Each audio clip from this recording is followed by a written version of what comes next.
Hello everyone, welcome back to the Laser Sports Academy.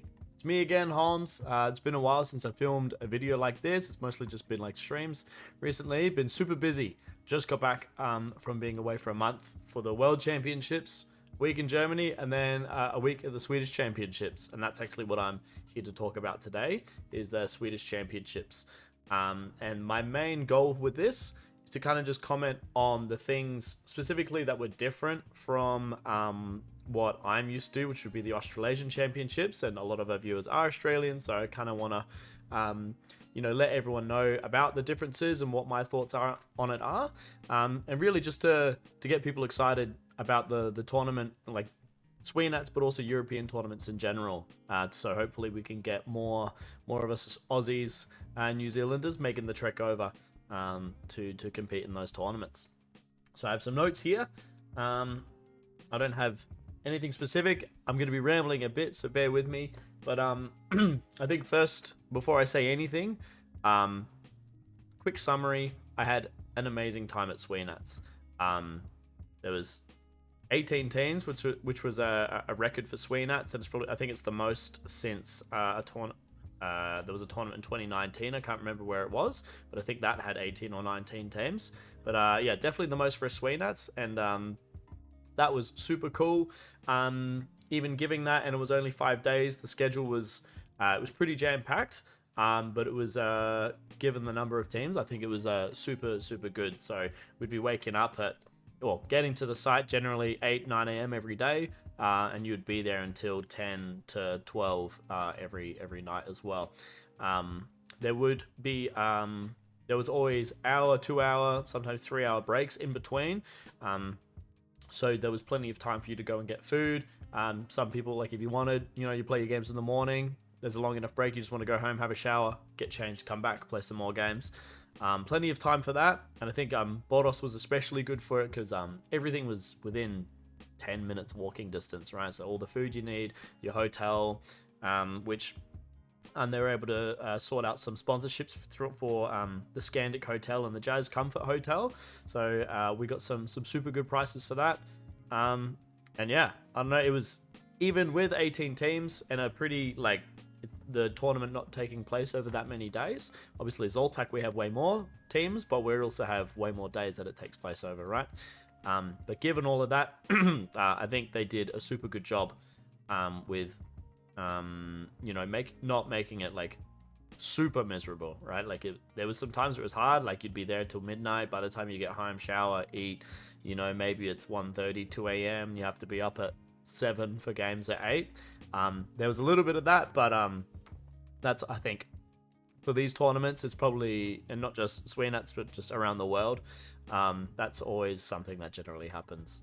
So without it taking place over more days, we're gonna have to put up with some nights like that, but it's okay. We're having a good time anyway.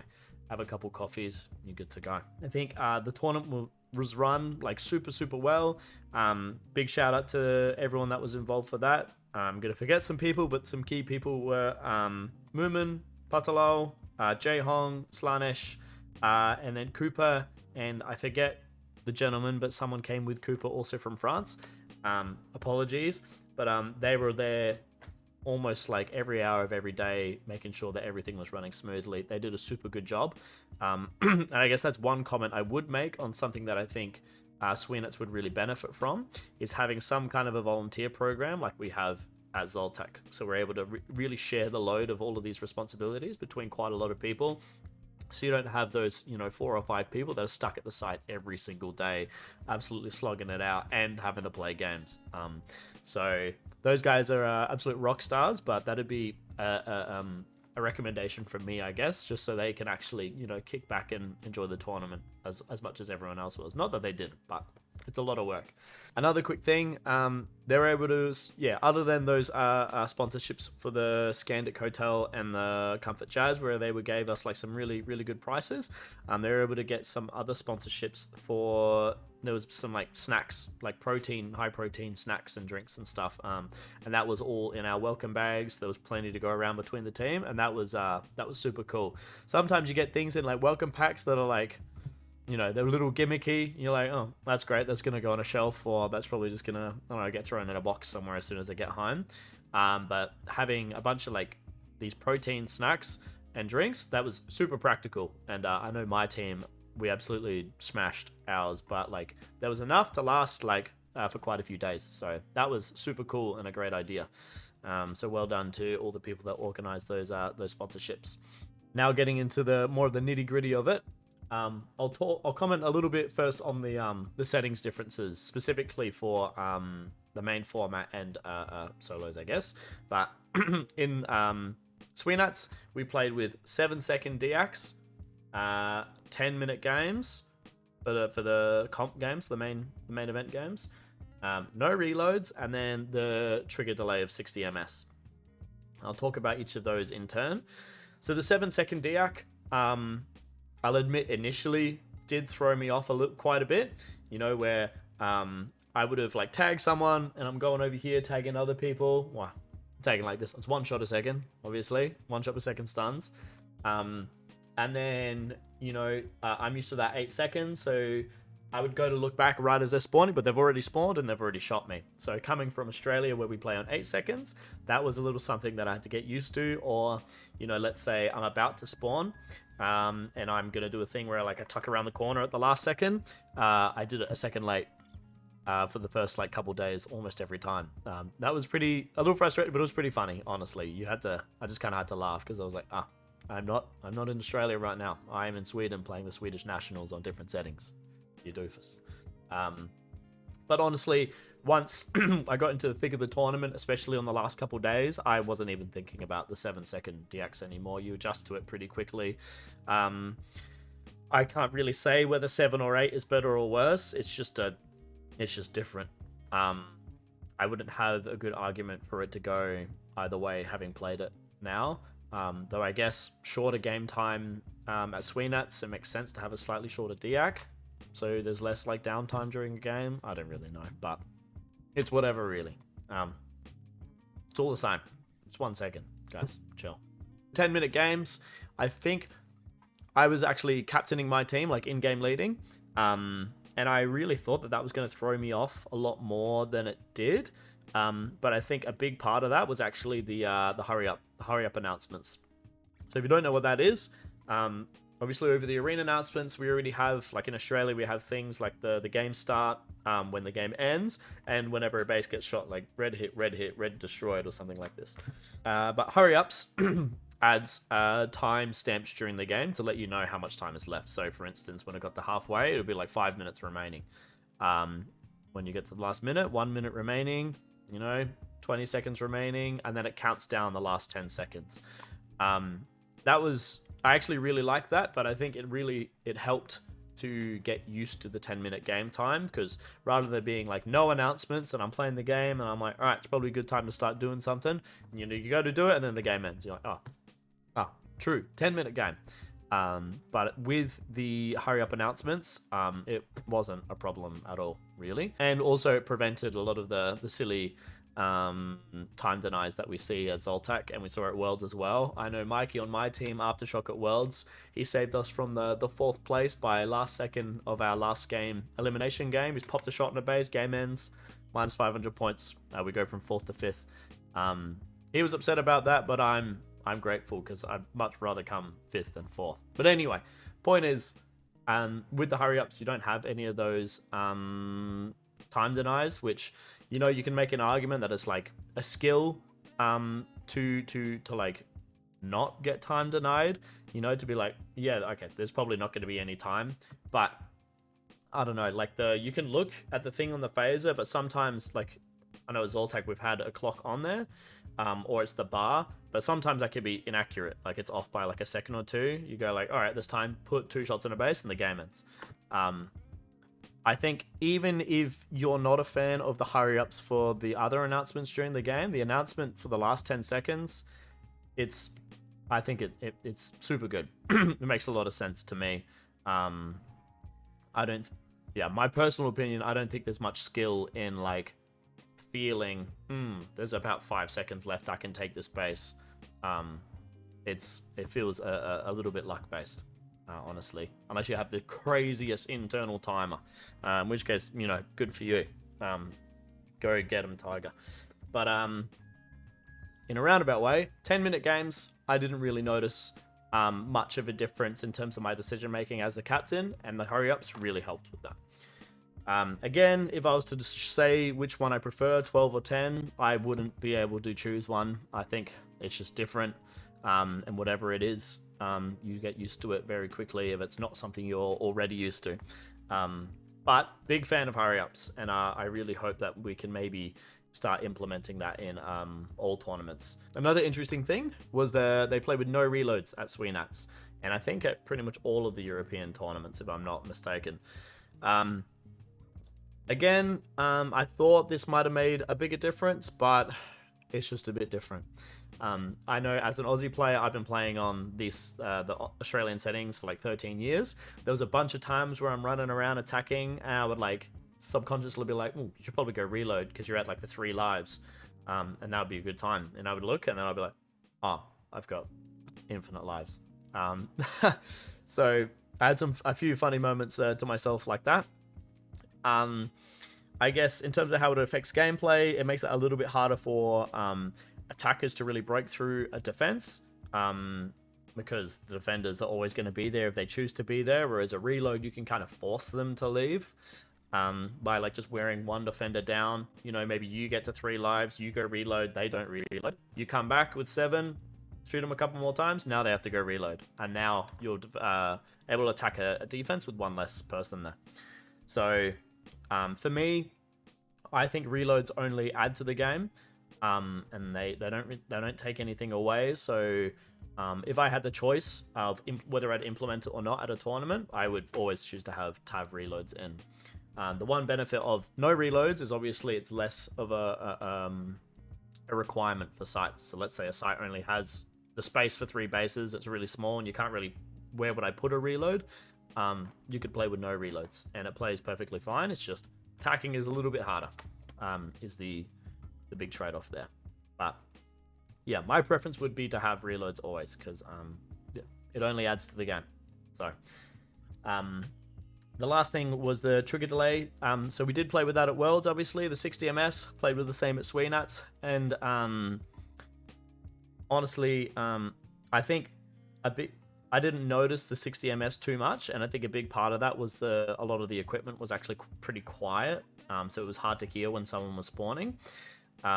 So I didn't feel the 60 ms at this tournament at least was super oppressive, whereas at like Worlds, for instance, where it was on H2, so the timing's different, and the speakers were really loud, so you could hear everything. 60 ms definitely felt more oppressive there. In general, I'm in camp, I like 60 ms. I think specifically with 1 shot per second stuns. I wouldn't like it with 2 shots per second, I think.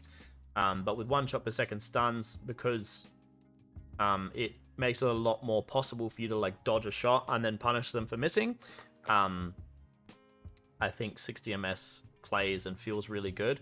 And you can see that in how these European players play. Every single duel I took, it was like I was, even if I was active with the 60 ms trigger delay, I had to really think about my phaser positioning, my body positioning, and like what sensor I was going to shoot. Because if you like half-assed a duel, you weren't really thinking about it, just be like, oh, trigger delay, I'll get them. All of the European players were super good at you know, getting that first shot off when they're coming up and like potentially dodging you. So I really like that. That was super cool, and a bit of a culture shock for me. Like, you know, a lot of people in Australia, you know, they're pretty content to just stand there, just really focused on the timing, and whoever has the better timing wins. But obviously with 60 ms, it's less of a thing. So you have to, the skill goes elsewhere. Whether I prefer 60 ms or not, yes, I prefer 60 ms, and thinking about it now,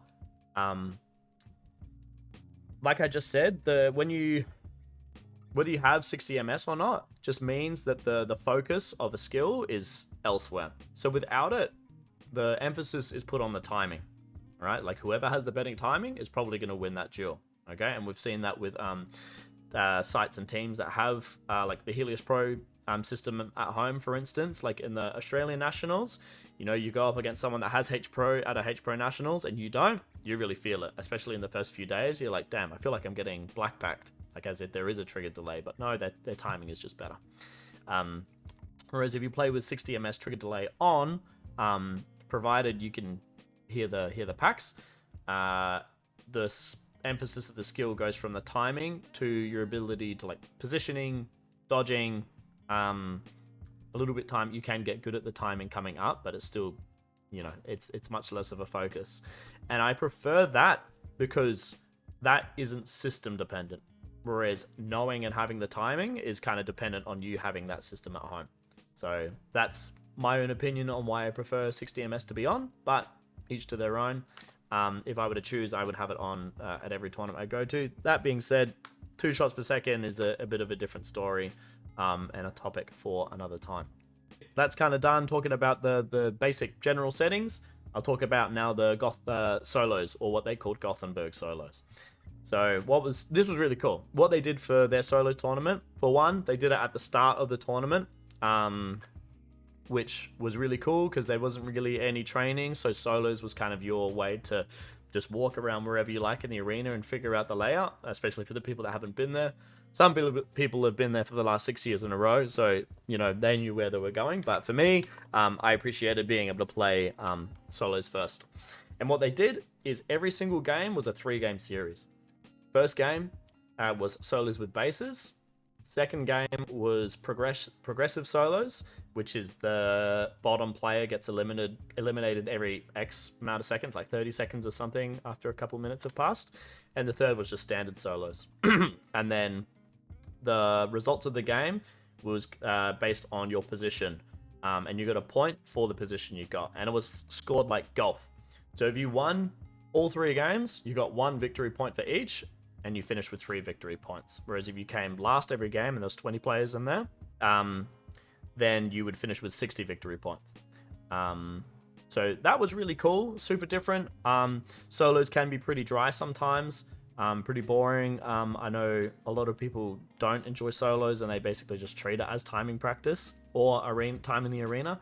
But playing the different formats in a 3-game series was super interesting, and I really enjoyed it. It was super fun. I was particularly a fan of the progressive solos. It was so stressful, but in a good way. You know, you would hear the announcement over the arena, like, the next player will be eliminated in 5 seconds. And you know you've got on the absolute worst dry streak of your life the last 30 seconds. And you're like, God, this is going to be me. I'm out. And you're just waiting. Oh no, I'm still good. Okay, I need to start shooting some people. It was really fun. It was really funny. The standard solos is standard solos. Nothing really to comment about that. One thing I didn't like as much was solos with bases. I think solos with bases is just a little bit too chaotic. You know, there's some people in the arena that aren't even bothering trying to shoot the bases because of how difficult it is. And that makes it really, really difficult and really frustrating for the people that are trying to take the bases, because you have like a few people just to the back, not even trying to get in, just shooting you. You know, you're trying to get the base because it's worth so much. That was honestly just really frustrating. And I never like to say luck in a competitive sport, but I feel like there was definitely an element of luck with solos and bases. Like the stars could just align, a bunch of people die at the same time, and you get to take a base because of it, and that could win you the game. Where you didn't even have to work for all of those tags, you just like happened. Oh, everyone died. Cool. Bang, bang, bang. Sick. I just won the game. And you might have shot like barely anyone that game. It got dominated in every duel. Not to say that that's happened, but it's just my view on like how it could play. And I guess my personal experience. It was really frustrating.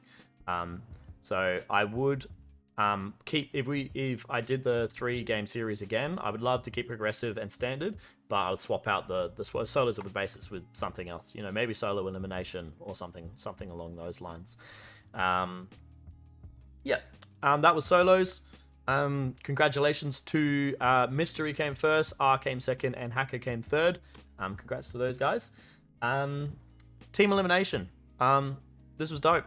I really, really enjoy team elimination. We've been playing quite a lot of it in Australia now, but in our triples format, which is really good and super fun. but team elimination is just like another beast.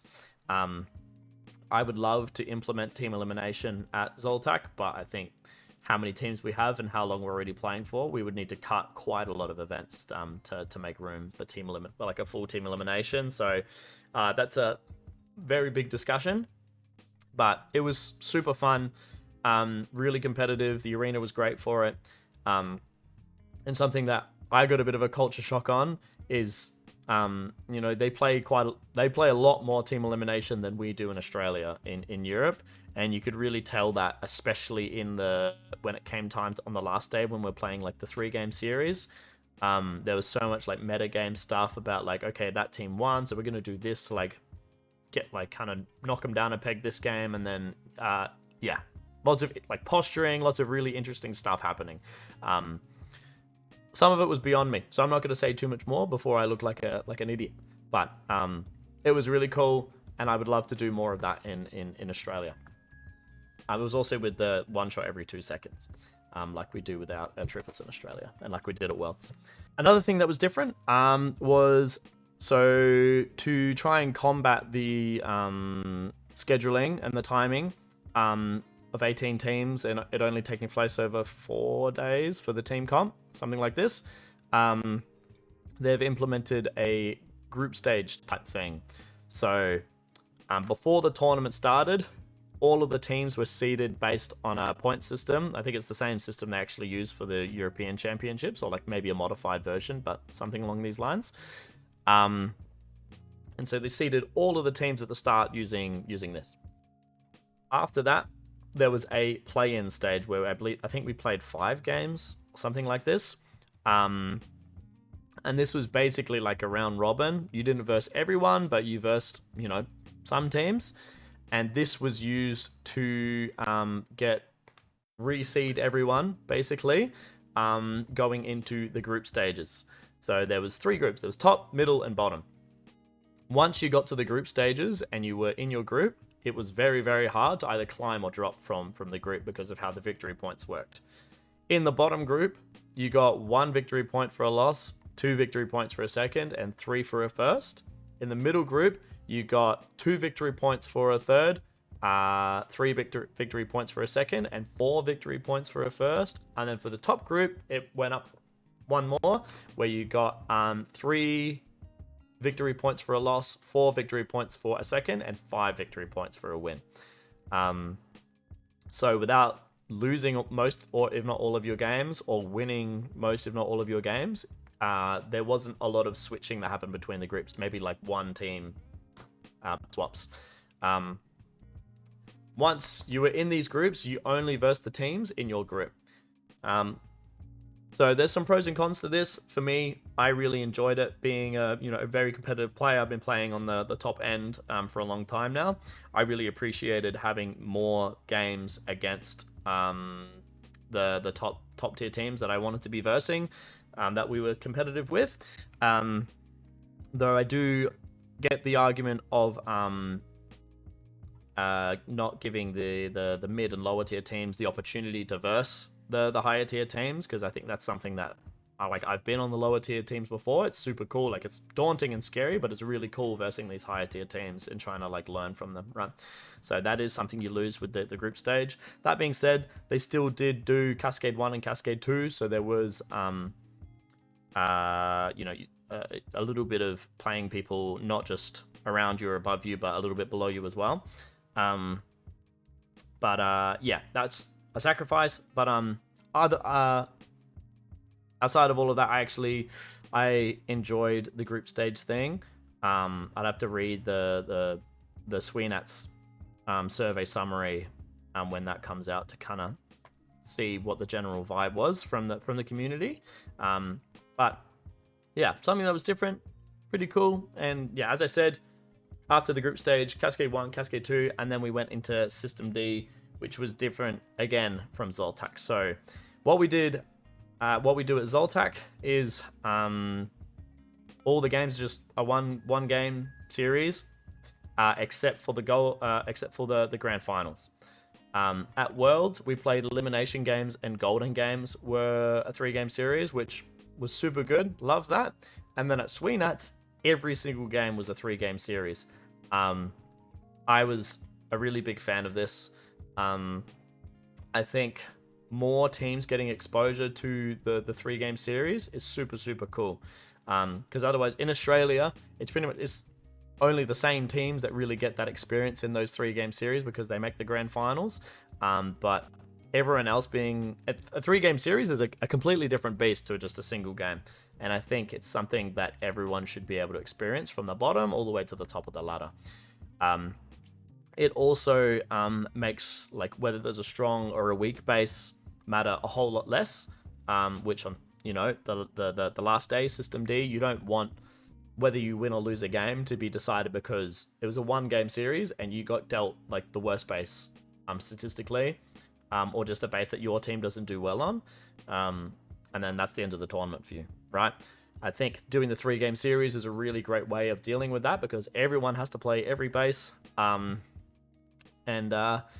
I think the 3-game series are just they more fun to watch, I would say, more interesting because there's a lot more going on, and it kind of makes the stakes feel a lot higher as well. I guess one drawback of that is if you're a team that does climb from the depths, you're going to play a shitload of games, which, I mean, you're just getting your value for money, but in terms of like your body and like how tired you are, it'll really take a toll by the end of it. But that's neither here nor there. I really enjoyed every single game being a 3-game series. I thought that was super cool. But yeah, that's about all I really have to say. In summary, I had an amazing time. Represent Swedish nationals. I'm already planning, like with my team Aftershock, to potentially go to the SweNats next year. I want to go to more European tournaments as much as I can. I'm totally hooked. I had an amazing time. Met so many new people, made new friends, and that's, it's a bit cheesy, but the best part about going to these tournaments overseas is like the networking and making friends with people that you wouldn't have met otherwise, but we're all like-minded and we're playing the same silly laser tag game, right?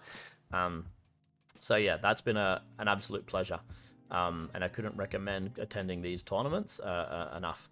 So that's it of me rambling about the Swedish nationals. Thank you very much for joining me. I hope you got some insight on this. Maybe if you're a player that was considering going to one of these tournaments and you're umming and eyeing about it, I hope I've pushed you over the edge. Just a bit more discussion about the differences between the settings and the formats and the schedules is healthy. So hopefully I can generate some discussion around that. Either way, I'm gonna go now. Goodbye. And Happy New Year. We'll see you in 2025. Boom.